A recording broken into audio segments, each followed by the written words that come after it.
What's up, YouTube? This is God, and I'm coming at you today with another episode of Why Didn't This Card See Play? Now this week, I'm going to be talking about a card that had a tremendous amount of hype going about it right before the dawn of the XYZ starter deck came out, and that is, of course, the normal spell card, Wiseman's Chalice.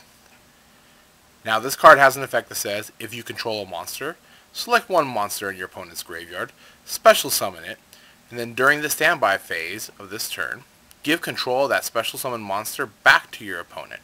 The monster cannot be tributed, and the monster cannot be used as a synchro material while it is face up on the field.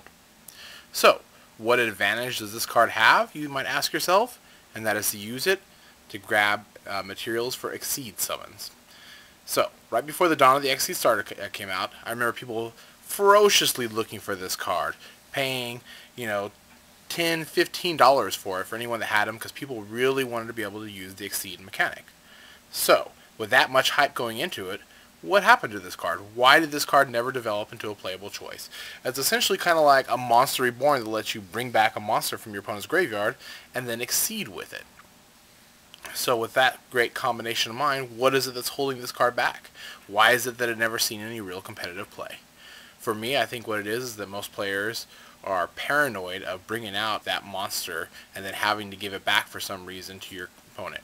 So let's say you have your monster out on the field, you normal summon one, and then you go play Wiseman's Chalice, bring out your opponent's monster, and then they book a moon your monster. That would be kind of disheartening to have your face down monster on the field. You can now not Exceed with it, and then you have to give that monster that you just special summoned for your opponent back to him.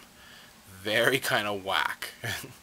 That would be, I guess, my greatest fear, but some of you may be asking, well, there's only one book of moon. What are the odds of that happening? And, in Yu-Gi-Oh!, I think the most improbable answer sometimes leads to the most probable situations. There's many more other ways that, this card can be challenged. In the comment section below down here, make sure you let me know what it is. And I guess that's it for this week. This is God.